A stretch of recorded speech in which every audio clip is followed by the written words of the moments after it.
खींच लो।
मैं अयोध्या नगरी सूर्यकुंड प्रांगण में आपका स्वागत करती हूँ। आप सब उपस्थित लोगों को मैं सूर्यकुंड की महिमा सुनाती हूँ।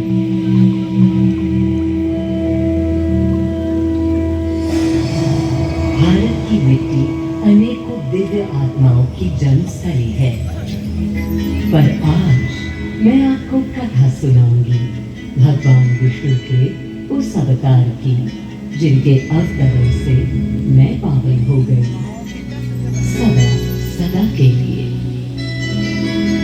मां कौशल्या की गोद में जन्म लिया मर्यादा पुरुषोत्तम श्री राम ने अधर्म के नाश के लिए, धर्म की विजय के लिए।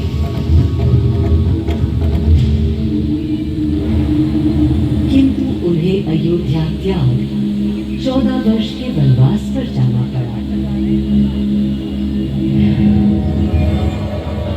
पुनः वो घड़ी आई जब सीता माता के साथ उनका पुनः आगमन अयोध्या में हुआ। हर्ष था चौबे और उल्लास था हर दिशा में। वो घड़ी बस आने को थी जिसकी प्रतीक्षा में मैं विद्वान थी, जाने कब से। प्रभु राम का राज्याभिषेक बस होने को था, हर कहीं उत्सव था। पर इस उल्लास पर दुविधा की कालिमा छा रही थी। श्री राम प्रसन्न नहीं थे, राज्याभिषेक का कोई उत्साह उनके चेहरे पर नहीं था। उन्हें राज्य का लोभ नहीं था, सिर्फ अपनी प्रजा की चिंता थी।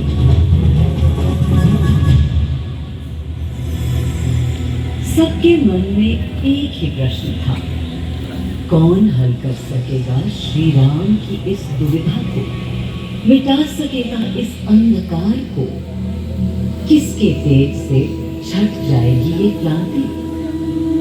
अरे वही जिसके वंशज हैं श्री राम, जो स्वयं सशरीर धरती पर पधारेंगे श्री राम को राम राज्य समझाने।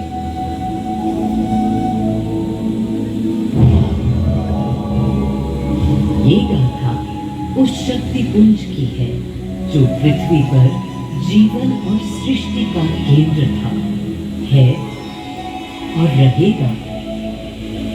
वो अखंड शक्ति स्रोत जो दिशा दिखाता है सतत अनवरत, जिसने श्री राम का मार्ग प्रशस्त किया, आदि नारायण सूर्यदेव। अयोध्या वासियों को भी प्रभु श्री राम की इस दुविधा का आभास होने लगा था।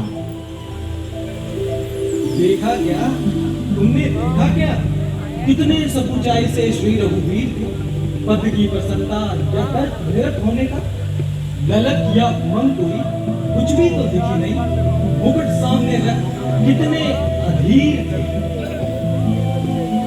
वे तो थे अधीर, हाँ थोड़े गंभीर थे।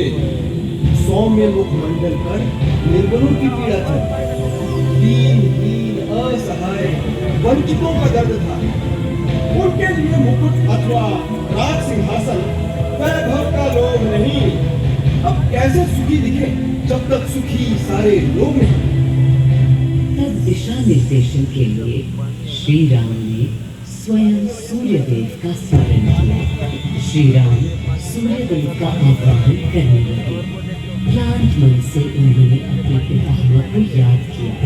मन असमंजस में था, कर्तव्य की सही दिशा उन्हें सूझ नहीं रही थी। क्या उचित है प्रजा के लिए, उनके लिए, वंश के लिए, धर्म के लिए, शांति के लिए, इसी परामर्श के लिए अंतर्मन से उन्होंने सूर्यदेव को पुकारा।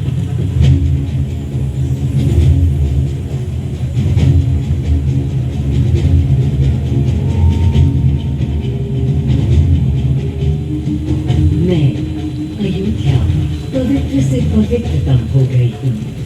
आज स्वयं श्री राम ध्यान रख रहे, मर्यादा पुरुषोत्तम आवाहन कर रहे हैं।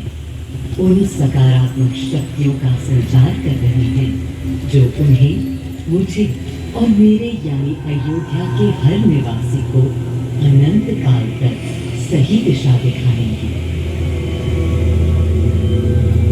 संभव है स्वयं सूर्यदेव सशरीर पधारे अयोध्या की धरा पर।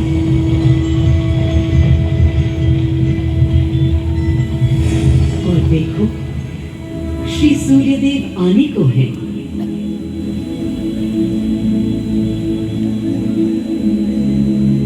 उनकी पहली किरण के स्पर्श से कलियां एक एक कर खिलने लगी।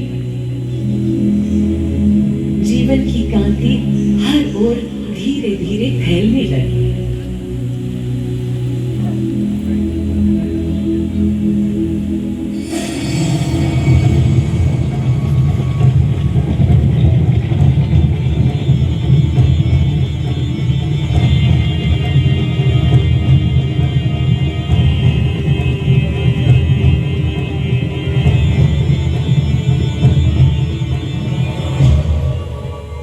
कितना अनोखा दिन है। स्वयं सशरीर अपने अलौकिक स्वरूप में पधारे हैं श्री सूर्यदेव नारायण, और उनके अधीर मन के संशय मिटाने को। अधीर है या गंभीर है, मैं जानता हूँ क्या उनकी पीड़ा।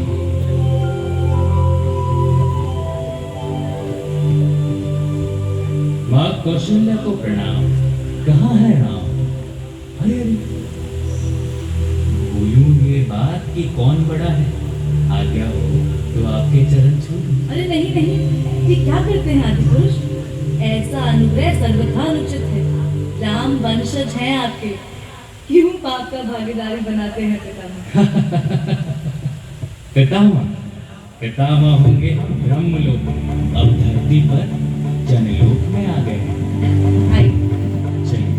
सूर्य देव के आगमन पर माँ कौशल्या उन्हें मिली और विनती की कि हे देव, मेरे पुत्र की दुविधा दूर करें, उन्हें राह दिखाएं, ताकि अयोध्या का, पूरे भारत का भविष्य निर्धारित हो सके।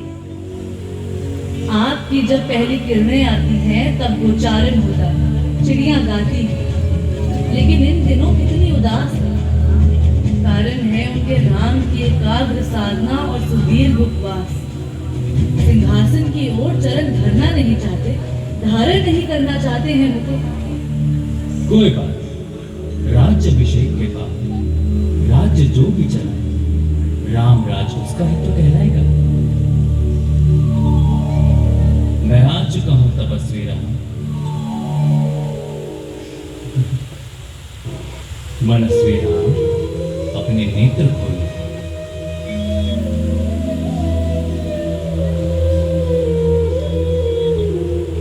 प्रणाम पितामह, प्रणाम। प्रणाम मेरे राम, प्रणाम। पितामह, राम राज्य क्या है? राम स्वयं पूछ रहे हैं कि राम राज्य क्या है। पुनः नया प्रश्न है।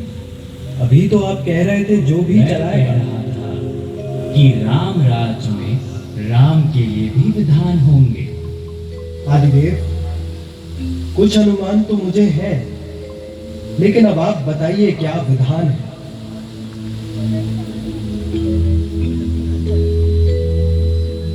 राम राज्य आश्रय कल्याण है, निर्बलतम मानव का त्राण, भय हो ना भीति, मुख्य राम राजनीति, जन जन की प्रीति हो, लोक संरक्षण हो, सबका आभास हो, परमानंद प्राप्ति हेतु मंगल उद्भास हो, प्रेम परम तत्व हो, सब में समत्व हो, दैहिक दैविक या भौतिक संतापों की औषधि अच्युत राम बाण है।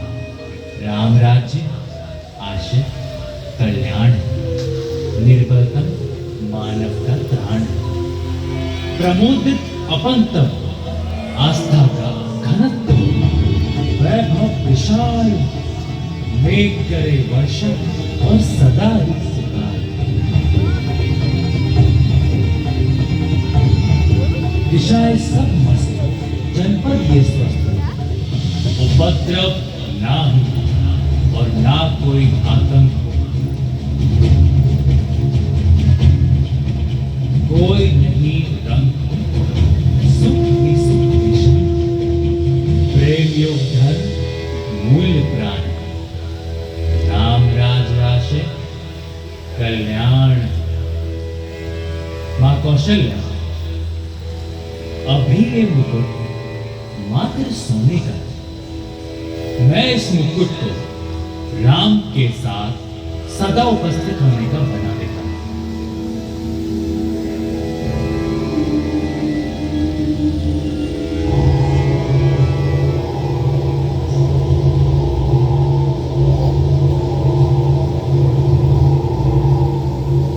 स्वयं सूर्य देव ने मेरी यानी अयोध्या की धरती पर श्री राम को राम राज्य का वर्णन सुनाया, उसका आधार रखा और उनके मुकुट को अपनी रश्मियों से आशीर्वाद दिया। श्री राम के नेतृत्व में हर ओर खुशहाली, प्रेम, शांति और संयम फैला। हर ओर रोशनी, प्रकाश और जीवन का संगीत गूंजने लगा।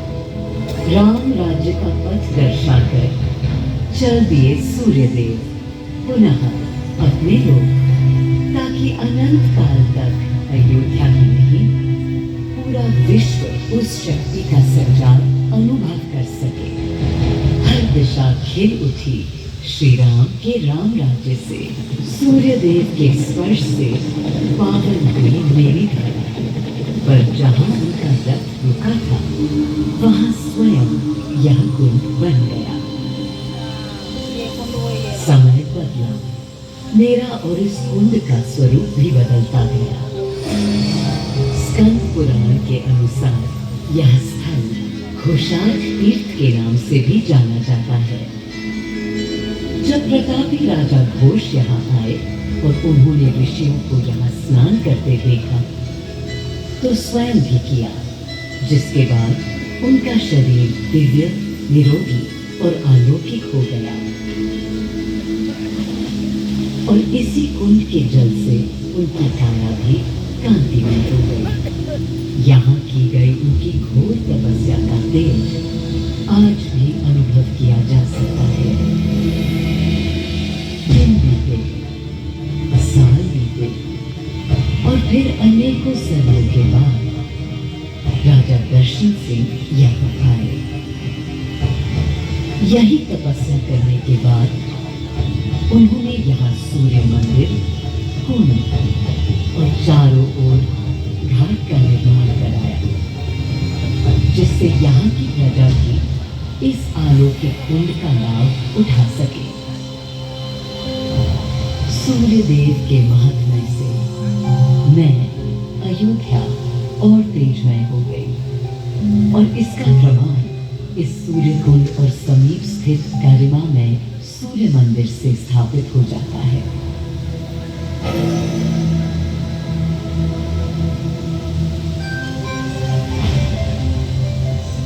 मैं अयोध्या इस हर्ष से पूरी नहीं समाती कि मेरी ही धरती पर राम राज्य की आधारशिला रखी गई। आज भी अयोध्या एकता, आस्था और शांति के लिए उदाहरण बनी थी।